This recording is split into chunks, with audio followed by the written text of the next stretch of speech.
Bismillahirrahmanirrahim. Assalamualaikum warahmatullahi wabarakatuh. Alhamdulillahirabbil alamin. Wassalatu wassalamu ala Rasulillah wa ala alihi washabihi ajma'in. Amma ba'd. Kembali kita bersyukur kepada Allah Subhanahu wa taala. Hari ini kita dipertemukan kembali. Berarti bukti cinta Allah kepada kita masih memberikan kesempatan untuk beramal soleh sebagai berkah hadapan Allah Subhanahu wa taala.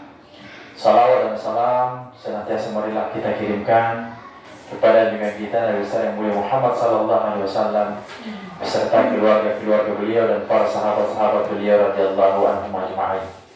Semoga kita juga yang hadir di sini bagian daripada pengikut mereka sampai hari kiamat kelak. Amin ya rabbal alamin. Bapak Ibu yang dimuliakan oleh Allah Subhanahu wa taala, alhamdulillah setelah pembahasan tahara kita sudah tuntaskan. Kita masuk dalam bab sholat. Yang tidak daripada tahara itu adalah puncaknya adalah sholat. Memang dalam hal penyampaian materi memang seorangnya tidak langsung loncat-loncat. Makanya agak lama memang dari bab ke bab sehingga diduga ada gambaran, ada paham masalah fikih. Kita masuk hari ini bab sholat, yaitu tentang ada 10 pelajaran, cuman hari ini saya mungkin sekitar 20 menit lah. 20 menit. Pembahasan pertama itu adalah tentang hukum sholat, hikmah sholat, dan penjelasan keutamaan sholat. Pertama, hanya kita berputar atau materinya adalah tentang hukum sholat saja. As-sholatu faridatullah ala kulli mu'min. Sebagaimana diketahui bahwa sholat itu adalah kewajiban Allah Subhanahu wa taala yang dibebankan oleh orang Islam yang beriman, baik laki dan perempuan. In amarallahu ta'ala biha fi ghairi min ayatin min kitabih. Salat itu Allah Subhanahu wa taala sudah memerintahkan, sudah menentukan ketentuan waktu di dalam kitabnya. Sebagaimana dalam surah An-Nisa ayat 103 Allah mengatakan itu, faqimus sholata inna sholata kanat 'alal mu'minina kitaban mawquta. Kata Allah, dirikanlah sholat, sesungguhnya sholat itu sudah ditentukan waktu-waktunya atas orang-orang beriman. Jadi kenapa kita harus sholat duhur itu harus ditentukan, sudah ditentukan harus waktu duhur? Karena Allah sudah menentukan seperti itu. Kenapa kita sholat duhur bukan di waktu subuh? Tapi Allah sudah menentukan di waktu subuh. Kenapa kita sholat duhur bukan di waktu subuh? Karena Allah sudah menentukan di waktu duhur.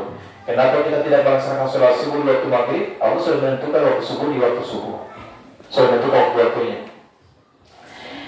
Kemudian di dalam ayat yang lain Allah mengatakan wa hafizu 'alas sholati was salatil wustah. Allah mengatakan itu peliharalah jagalah sholat 5 waktu dan juga sholat wusta. Sholat wusta itu para ulama tafsir menafsirkan itu adalah 2 waktu. Ada yang mengatakan sholat asar, ada yang mengatakan sholat subuh. Karena 2 waktu ini, 2 waktu itu Allah berikan ujian kepada hambanya. Kadang-kadang dia rasa berat. Sholat subuh misalkan, itu kalau sudah azan maghrib itu kita bangun merasa berat. Atau Allah di situ. Atau para ulama menafsirkan mungkin sholat asar, karena orang sholat asar berarti waktu dulu. Kadang-kadang sholat asar dia masih ngorok, ada yang asar dia bangun sangat berat. Itu ujian. Bahkan itu Nabi SAW mengatakan kalau kalian ingin melihat tanda-tanda orang munafik, lihatlah 2 waktu itu. Itu kata Nabi. Maksudnya kalau orang tidak melaksanakan sholat subuh, kata Nabi, itu dia termasuk ciri-cirinya. Karena memang ujiannya di situ, kita kuat di situ.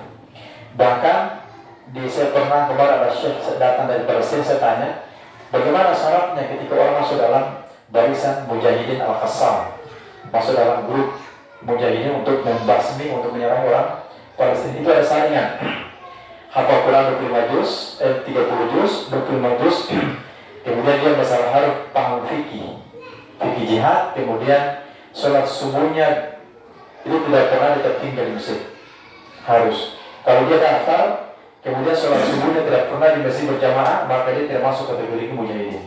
Itu di Palestina. Makanya hari ini mereka kuat, walaupun peralatan seadanya saja, tapi bisa menghancurkan benteng musuh karena keimanan dan ketakwaan mereka kepada Allah Subhanahu wa taala.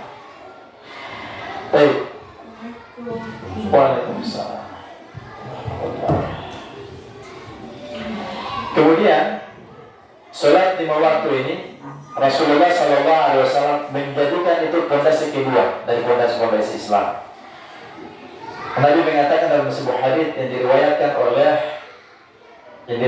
oleh ulama hadis yaitu Imam Al-Bukhari rahimahullah taala, kata Nabi, bunya Islamu ala khamsin. Islam itu dibangun atas 5 pondasi. Jadi kalau rukun Islam itu ada 5 ya. 5 itu ada pondasinya, ada hadisnya ini. Kalau ditanya rukun Islam ada berapa? 5. Apa dalilnya? Bunya, kata Nabi, bunya Islam ala khamsin. Islam dibangun 5 pondasi. Yang pertama kata Nabi, syahadatun an la ilaha illallah wa anna Muhammadar Rasulullah. Bersaksi bahwa tidak ada ilah yang diibadahi kecuali Allah Subhanahu wa taala, dan dia meyakini bahwa Muhammad adalah Rasulullah. Wa iqamis salati wa ita'iz zakat. Setelah itu dia mendirikan salat, kemudian mengeluarkan zakat, wa hajjil bait wa shaum Ramadan. Mampu melakukan ibadah haji dan dia berpuasa pada bulan Ramadan. Ini rukun Islam. Kemudian para ulama mengutip hadis Nabi sallallahu alaihi wasallam, fatariku wa yuqtalu syar'an al-mutahawwal bi fasikun ta'an. Orang yang sengaja meninggalkan sholat, maka dia harus diperangi. Perangi di sini artinya salah, diberikan ketegasan. Kenapa sampai kita lihat itu? Di sini kan ada teman-teman kita banyak dari jamaah, ya, jamaah untuk datang ke rumah-rumah, ajak ke masjid. Tujuan itu adalah karena mereka cinta, mereka tidak mau surga sendiri, maunya semua mau surga. Itu buktinya bahwa mereka mengamalkan hadis Nabi SAW.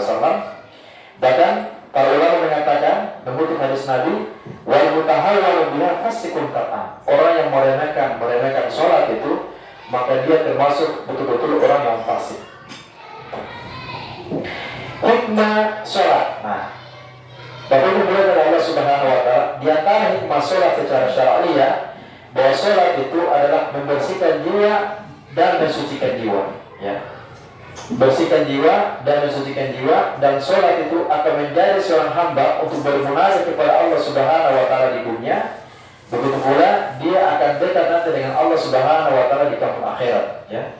Sebagaimana sholat itu mencegah seorang hamba dari pelaku kejahatan dan pelaku kemungkaran, sebagaimana Allah mengatakan dalam Quran dalam surah Al-Qamar ayat 45, wa aqimus sholata inna sholata tanha 'anil fahsya'i wal munkar. Maka dirikanlah sholat, sesungguhnya sholat itu akan mencegah, ya, perbuatan yang keji dan perbuatan yang mungkar. Jadi insya Allah kalau kita jaga kita punya sholat, kemana-mana kita sering diawasi oleh Allah Subhanahu wa taala. Kita mau mencuri misalkan, kita rasa takut, ya Allah ini kalau saya mencuri nanti gimana? Allah masih melihat saya, dicatat dosa. Tetapi kalau misalkan kita tidak takut kepada Allah Subhanahu wa taala, kita tidak takut, maka jangan heran kalau ada sebagian itu saling menzalimi di antara manusia. Dia seperti yang terjadi di Palestina pada hari ini. Itu membunuh orang seperti bangkai, itu tidak mereka puas dari orang Yahudi itu. Sudah dibunuh, sudah dibantai, tidak puas, dikeluarkan lagi dari kuburnya. Itu karena mereka tidak beriman kepada Allah Subhanahu wa taala.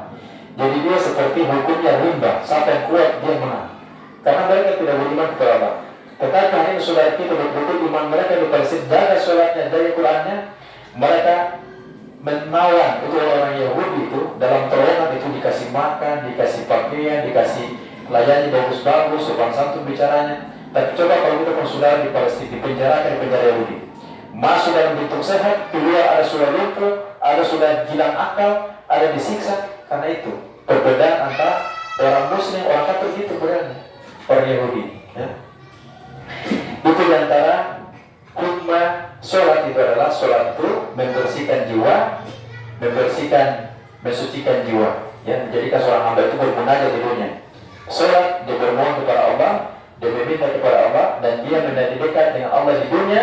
Kemudian dia akan juga dekat dengan Allah di kampung akhirat kelak. Keutamaan sholat Bapak Ibu dimuliakan oleh Allah Subhanahu wa taala. Yang pertama, ya, keutamaan sholat yang pertama adalah ra'sul amri Islam, kata Nabi, ya. Pemimpin tertinggi adalah Islam. Wa amuluhu sholatu, dan tiangnya sholat dan tiangnya Islam itu adalah sholat. Wa wirayatul sinamil jihad fisabilillah, dan puncak dari segala kiat dan segala puncak Islam itu adalah jihad fisabilillah. Ini yang terjadi di bumi Palestina hari ini. Mereka sudah sholat, Mereka sudah kuat imannya, mereka bergerak untuk mengusir para penjajah di tanah Palestina. Kemudian yang kedua adalah hadis Nabi SAW diriwayatkan oleh Imam Muslim bahwa kata Nabi, "Baina rajuli wa baina syirki wa kufri tarkus shalah." Kata Nabi itu perumpamaan antara seorang Muslim dan kata Nabi perumpamaan antara seseorang dan orang yang musyrik dan orang yang kufur, ya, itu meninggalkan sholat. Tapi di sini kata kufur itu jangan kita memfonis kepada seorang itu, misalkan dia tidak pernah sholat, lalu kita mengatakan dia itu kufur lah, syirik tidak boleh. Tapi secara umum tidak boleh menyebutkan nama, karena boleh jadi suatu ketika itu menghina-hina orang, Allah memberikan dia hidayah, lalu bisa jadi orang yang menghina dan Allah cabut hidayahnya, ya. Jadi kufur itu secara umum saja. Orang meninggalkan sholat, sudah jelas dia tuh sama dengan orang musyrik, sama dengan dia orang kufur. Tapi jangan kita menyebutkan atau memfonis seorang dengan kalimat kufur, itu dilarang. Ini Nabi memberikan gambaran saja. Yang berikutnya, kata Nabi SAW juga dalam sebuah hadis yang diriwayatkan oleh Al-Imam Al-Bukhari, kata Nabi begini, "Umirtu an uqatila nas hatta syahadu an la ilaha illallah wa anna Muhammadar Rasulullah." Saya diutus ini ke dunia untuk memerangi manusia hingga mereka berucap dua kalimat syahadat, ya. Mengucapkan dua kalimat syahadat tidak ada Tuhan kecuali Allah dan aku ini adalah Muhammad utusan Allah. Wa yuqimus shalat wa yutuz zakat. Lalu mereka mendirikan salat, kemudian itu lalu mereka mengeluarkan zakat. Kata Nabi, fa idza fa'alu dzalika asamu minni dima'ahum. Kalau umatku sudah melakukan ucapan kalimat syahadat, mengucapkan aku dan mendirikan salat dan mengeluarkan zakat, kata Nabi, maka darah dan harta-harta mereka itu terpelihara dalam Islam, illa bihaqqil Islam, kecuali dengan hak Islam pula, ya. Wa hisabum 'ala Allah azza wa jalla. Kemudian hisab mereka itu terserah kepada Allah Subhanahu wa taala. Jadi zaman dulu Bapak Ibu sekalian, kalau misalkan itu dulu sepeninggal Nabi Muhammad meninggal dunia, itu para sahabat itu hingga ada berselisih, ya. Sampai datanya Abu Bakar, pokoknya itu Islam sudah komplit, tidak boleh dirubah lagi. Siapa meninggalkan sholat, tidak mengeluarkan zakat, maka wajib perang. Sampai hari ini jadi kesepakatan para ulama, tidak boleh meninggalkan sholat, karena sholat ini sebagai amal bekal kita di hadapan Allah Subhanahu wa taala. Allah mengatakan, "Wa tazawwadu fa inna khairaz zadi taqwa." Berbekallah kalian karena yang sebagai bekal adalah takwa. Ada para sahabat dulu dia pernah protes, ya. Ya Rasulullah, saya tidak mau sholat, saya tidak mau puasa, saya tidak mau zakat, saya tidak mau haji. Lalu kata Nabi, kalau semua ente tidak melakukan ibadah, sholat, puasa, lalu mau surganya jalan apa? Ya. Sholat ini adalah tiket kita untuk masuk surga Allah Subhanahu wa taala. Dan sholat juga penentuan apakah amal kita diterima atau tidak. Kalau sholat kita bagus, semua diterima oleh Allah Subhanahu wa taala. Kalau misalkan itu kita tidak mengerjakan sholat, maka seluruh ibadah kita juga ditolak oleh Allah Subhanahu wa taala. Kemudian yang berikutnya pula dalam riwayat Imam Muslim itu, ini pun tak bisa ceramah langsung makan. Terima kasih. Kemudian dalam riwayat Imam Muslim itu Rasulullah juga ditanya, ya, Nabi itu ditanya, a'malu afdal ya Rasulullah, amalan apa yang paling utama? Kata Nabi, as-salatu li waqtiha, salat tepat pada waktunya. Itu kalau misalkan salat usul azan dulu, itu bersegera, ya, cepat untuk melakukannya. Tapi kadang-kadang kan ujian juga begitu, orang kadang-kadang tunggu ondo sampai kadang-kadang sampai sholat dulu. Yang paling utama kata Nabi, sholat adalah penentuan tepat pada waktunya. Waktu dulu, waktu asar, waktu subuh. Ya. Ada ibu sini rajin sholat subuh. Mudah-mudahan dengar ini insyaallah aman. Lalu kemudian, ya, kemudian berikutnya itu Rasulullah memberikan perumpamaan, ya. Umpamaan begini, kata Nabi, sholat 5 waktu itu seperti sebuah sungai di depan Muni punya pintu rumah atau pengenalan pintu rumah. Jadi kata Nabi, lalu orang punya rumah dibuka pintu tiap hari 5 kali itu bermandi dalam bak atau dalam kamar mandi, atau dalam kolam air, atau di rumah yang ada sungai di situ tiap hari dia mandi 1 hari 5 kali. Ya. Lalu dengan itu Nabi mengatakan, kalau bertanya para sahabat, kalau misalkan satu orang tiap hari mandi 5 kali dalam sehari, kira-kira ada dia berbanding kata ada. Lalu para sahabat mengatakan, la syai, tidak tadi sama sekali. Kemudian kata Nabi, fa inna sholata khamsatun hibu. Begitu pula dengan kalau mau rajin melaksanakan sholat 5 waktu, maka tidak tersisa juga, maka tidak ada juga dosa-dosa sama sekali. Sebagaimana ayat itu menghilangkan daging. Itu Nabi. Paham ya? Nabi memberi gambaran. Sholat 5 waktu seulangnya, sholat 5 waktu itu seperti kata Nabi, mendingoni pintu rumah. Pintu rumah ada kali di situ atau kolam renang atau air laut kah? Satu hari itu dan mandi 1 hari 5 kali. Ya 5 kali. Lalu Nabi tanya, kira-kira kalau orang mandi 1 hari 5 kali masih ada dosa, masih ada daging kata Nabi? Para sahabat mengatakan tak ada. Sama dengan orang melaksanakan sholat 5 waktu setiap hari itu dia tidak dosa-dosa juga tidak ada. Sama dengan air yang tadi datang mandi itu dia menghilangkan daging. Ya. Dipahami ya? Nah, itu paham. Yang terakhir adalah kata Nabi SAW, "Ma min imrin muslim tahduru as-salatu maktubatun fa yuhsinu wudu'aha wa khushu'aha wa ruku'aha illa kana kafaratan lima qablaha min junub."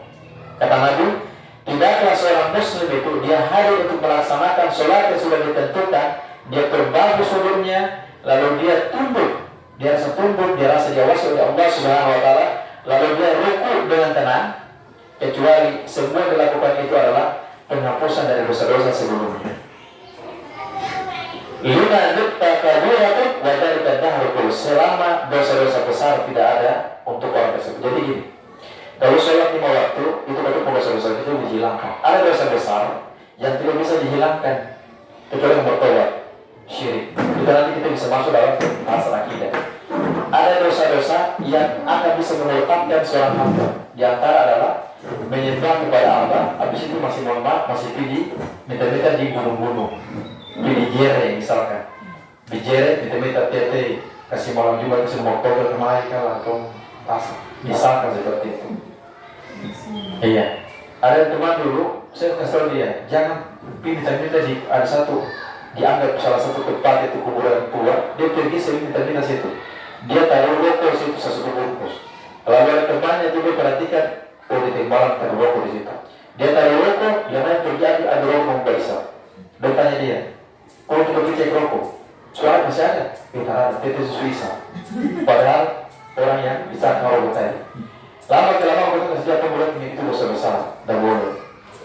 Nah itu nanti pembahasan akidah nanti. Ada dosa yang tidak diampuni oleh Allah dan kita bisa murtad walaupun kita itu masih Islam, tapi Allah sudah memurtadkan orang karena itu perilaku perbuatan syirik. Itu pembahasan akidah.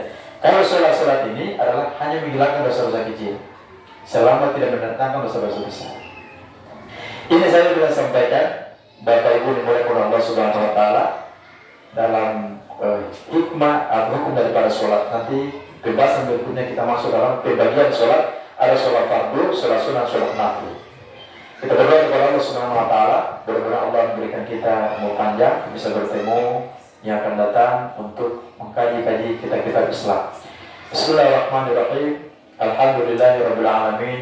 Wassalatu wassalamu ala Rasulillah wa ala alihi washabbihi ajma'in. Allahumma ighfir lana wa li walidayna warhamna kama rabbayana shaghira. Allahumma ansurna 'alal mujahidin fi Palestin. Allahumma ansurna 'alal mujahidin fi Gaza. Allahumma ansurna 'alal mujahidin fi Lebanon. Allahumma ansurna 'alal mujahidin fi kulli makan. Rabbana atina fid dunya hasanah wa fil akhirati hasanah wa qina adzabannar. Subhanallah wa bihamdika asyhadu an la ilaha illa anta astaghfiruka wa atubu ilaik. Assalamu alaikum warahmatullahi wabarakatuh.